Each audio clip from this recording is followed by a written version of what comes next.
Don't move. Bigger.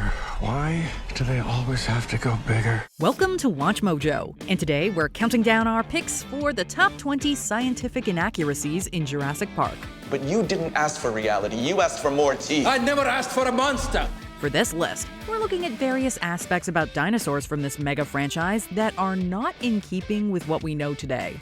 For the record, we're not saying the movies are any worse for fudging the details. Heck, the first movie is an absolute classic, and some of these discoveries weren't made until after its release. But it is cool to know just what these dinos were really like. What's your favorite dinosaur? Roar about it in the comments. Number 20. Stygimoloch Breaking Down Barriers. Jurassic World Fallen Kingdom. Well, look who just woke up.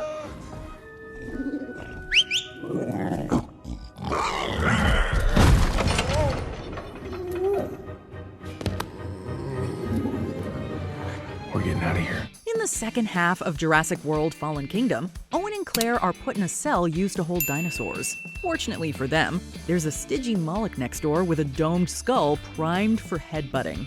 Owen's able to goad the creature into breaking through the brick barrier, followed by the cage door. But evidence suggests its skull wouldn't be strong enough to do that, especially with the former obstacle.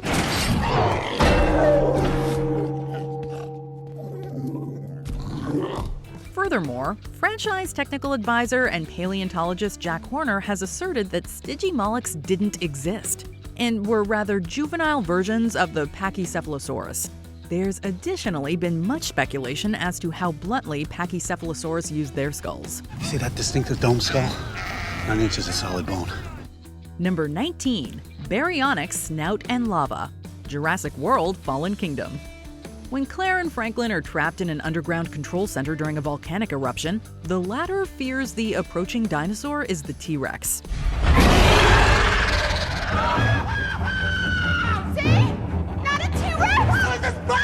While the baryonyx that emerges is scary in its own right, it probably should have been a little less so.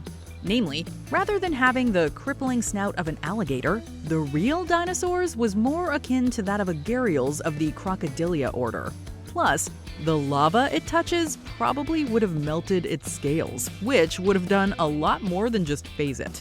Thankfully for Franklin, though, the real deal probably would have had greater success with a thinner snout in biting him to pieces in that tube.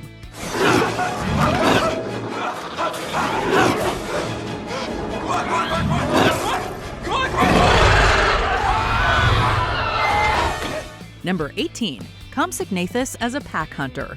The Lost World, Jurassic Park. Mommy! Daddy, you've got to come see this!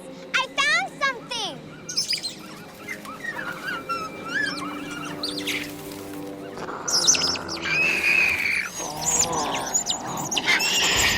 Whereas most dinosaurs in Jurassic Park are intimidating because of their large sizes and massive teeth, Compsognathus, more commonly called compies, present an alternative danger.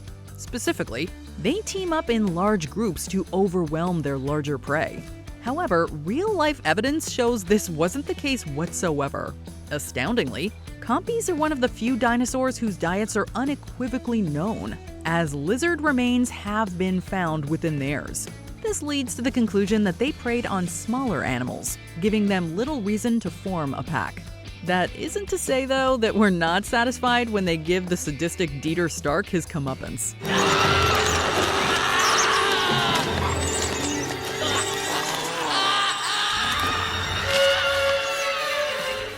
Number 17.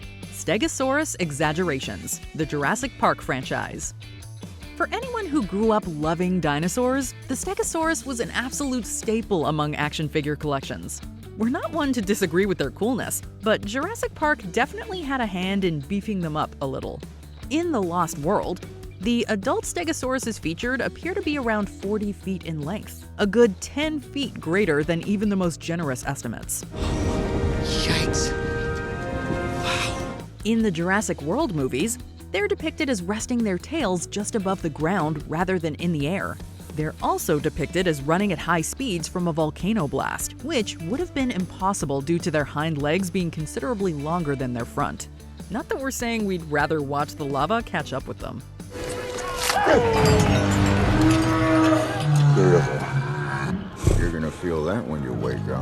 Number 16. Carnotaurus survival instincts. Jurassic World Fallen Kingdom.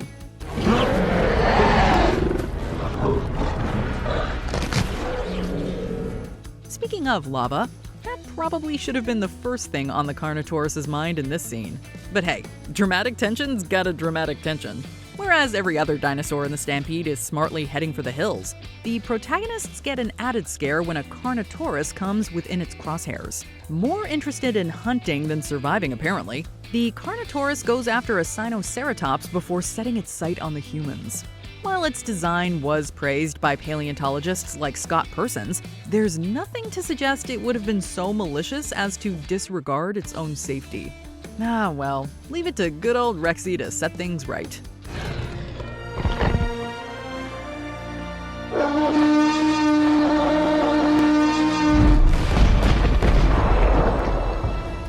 Number 15. T-Rexes weren't fast. The Jurassic Park franchise.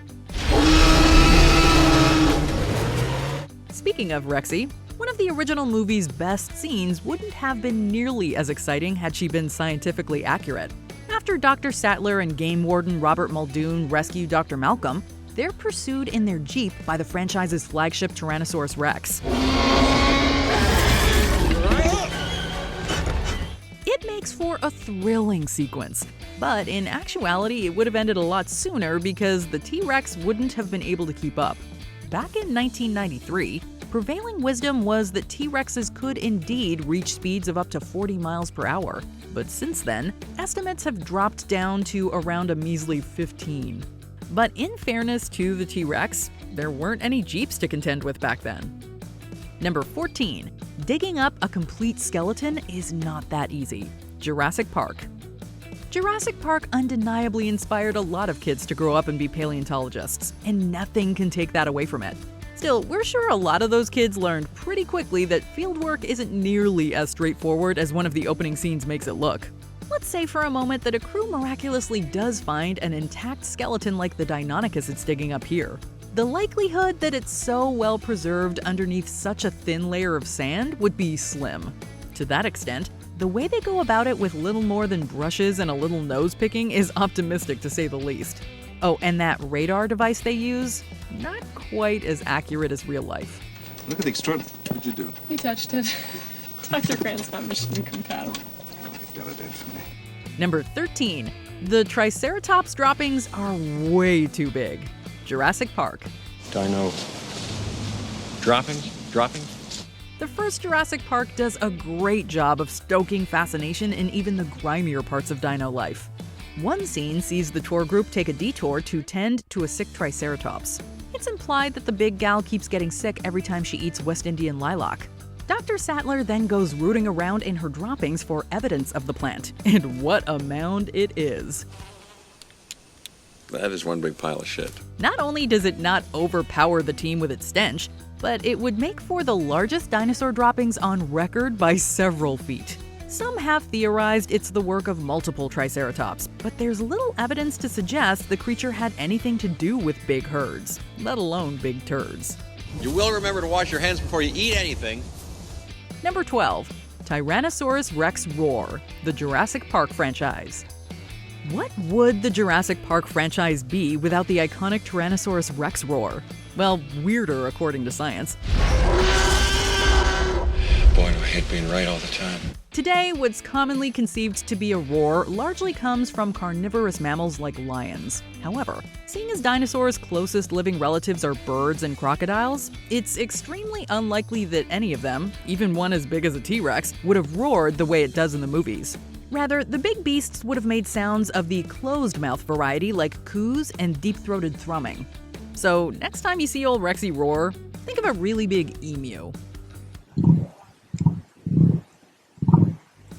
Number 11. Where did the extinct plants come from? Jurassic Park. Dinosaurs go through a lot of food. Again, just look at all that Triceratops poop. However those mounds came into being in the canon of the movies, we can say with certainty she eats her vegetables. So what exactly is Triceratops' breakfast in Jurassic Park? According to the expert, paleobotanist Ellie Sattler, Hammond has somehow managed to resurrect extinct plants. Alan, this species of Variformin's been extinct since the Cretaceous period. I mean, this thing isn't this thing. What? But how? Sure, scientists have regenerated plants from seeds encased in ice 32,000 years ago, but we're talking about 66 million years. We're not saying it won't be possible one day, maybe, but some explanation would be nice. Well, the question is, how can you know anything about an extinct ecosystem? Number 10. Most of the dinosaurs aren't from the Jurassic period, the Jurassic Park franchise. Try to imagine yourself in the Cretaceous period. What's in a name? Dinosaurs dominated the Earth during the Triassic, Jurassic, and Cretaceous periods, all part of the Mesozoic era. But almost all of the stars of Jurassic Park are actually from the Cretaceous, including the T-Rex, Velociraptor, Triceratops, and Pteranodons. Mind you, there are some exceptions, like the Brachiosaurus, Dilophosaurus, and Stegosaurus, which did live during the Jurassic period. Of course, Mesozoic Park doesn't have quite the same ring, so we get it. But damn it, Hammond, we're still gonna blame you on this one. Welcome to Jurassic Park. Number 9. Dilophosaurus was bigger and didn't have a neck frill. Jurassic Park. Nice boy! Nice dinosaur. Thought you were one of your big brothers. You're not so bad. Is there a dinosaur in Jurassic Park with a greater sense of karmic justice and horror movie timing than the Dilophosaurus? Indeed, we love seeing it dispatch of the greedy Dennis Nedry, but it remains one of the most scientifically inaccurate portrayals in the whole series. For starters, the creatures likely didn't have that neck frill that made every one of us shudder. Second, the venom-spitting ability is a complete fabrication, nor would any dinosaurs be likely to do that. But perhaps most egregious of all is the fact that the thing was at least twice the size of the one depicted, meaning it couldn't climb into the front seat of Nedry's Jeep and give him that last jump scare.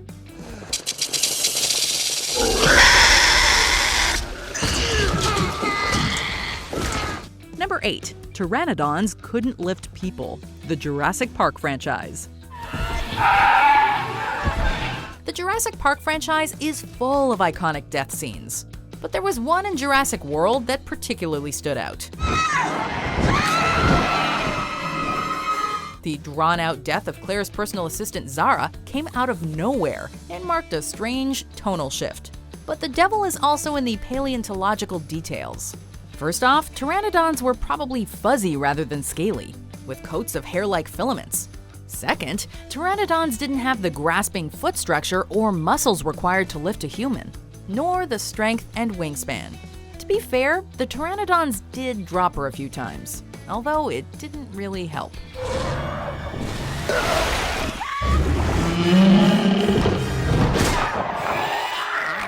Number 7. T-Rex's motion vision. The Jurassic Park franchise.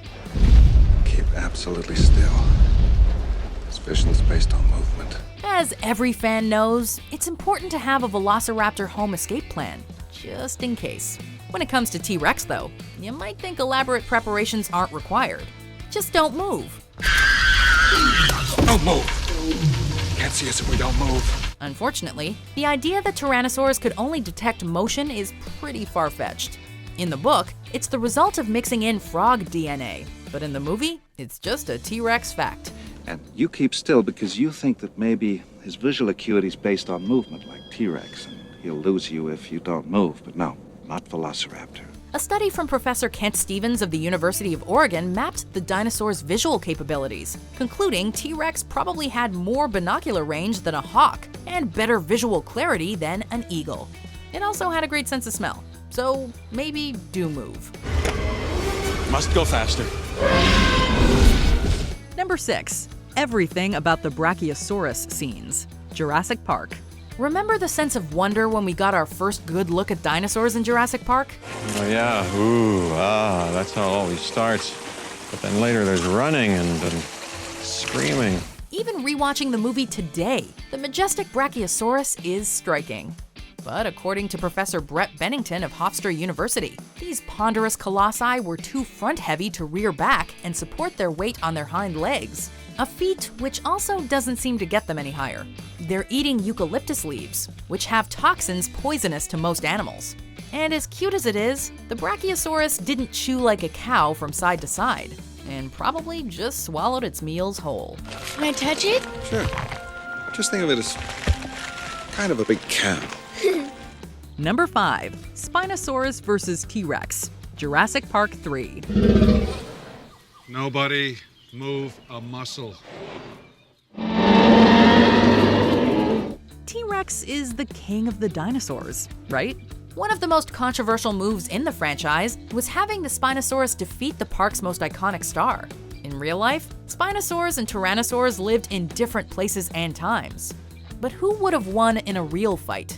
Spinosaurus was larger, and debate continues over whether T-Rex was really an apex predator or a scavenger. But Spinosaurus's elongated crocodilian jaws, conical teeth, and raised nostrils suggest it was adapted for catching fish.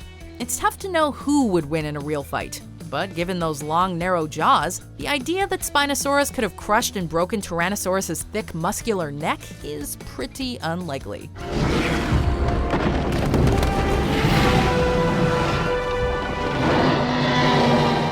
Number 4. The Mosasaurus, Jurassic World. When Jurassic World hit screens, paleontologists had mixed reactions to the Mosasaurus. The back frill was new, and there's a good chance Mosasaurs had forked tongues, but the creators had included a true-to-life second row of teeth on the marine reptile's palate. On the other hand, the scale was all wrong. An infographic in the park lists the Mosasaurus as 55 feet long, about the same as the largest fossil ever found. But the Mosasaurus we actually see is enormous. In an interview, digital creature model supervisor Jeff Campbell admitted he was scaled up to take on Indominus Rex. And we presume for reasons of awesomeness.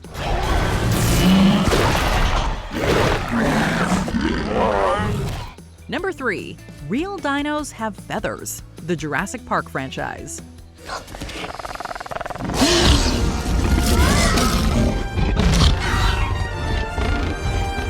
We've learned a lot about dinosaurs since the original Jurassic Park.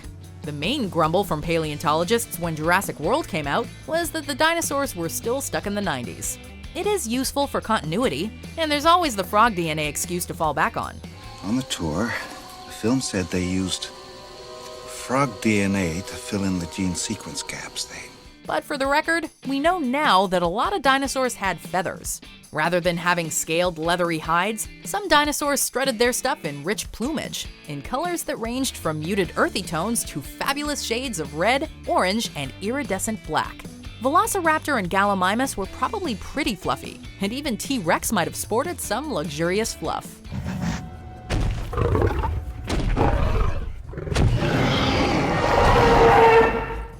Number 2. Liquid blood preserved in amber, Jurassic Park. Because Grant's like me. He's a digger. It sounds good in theory. Mine ancient amber, extract DNA from mosquitoes, and presto. We're gonna make a fortune with this place. Dinosaurs, adventure, running, screaming, chaos, and then back to the start again. Sadly, even skipping over the facts that the mosquito species shown doesn't suck blood, and amber from the Dominican Republic doesn't date back to dinosaur times, there's a pretty big hitch. DNA degrades over time, and the gaps can't just be stuffed from some other random animal. The idea that blood would survive that long in fluid form is even more improbable. In real life, the dinosaur DNA would be all mixed up with the mosquitoes. It makes for great science fiction, but don't hold your breath for that pet Triceratops. Where do you get 100 million-year-old dinosaur blood? Shh! Before we continue, be sure to subscribe to our channel and ring the bell to get notified about our latest videos. You have the option to be notified for occasional videos or all of them. If you're on your phone, make sure you go into your settings and switch on notifications.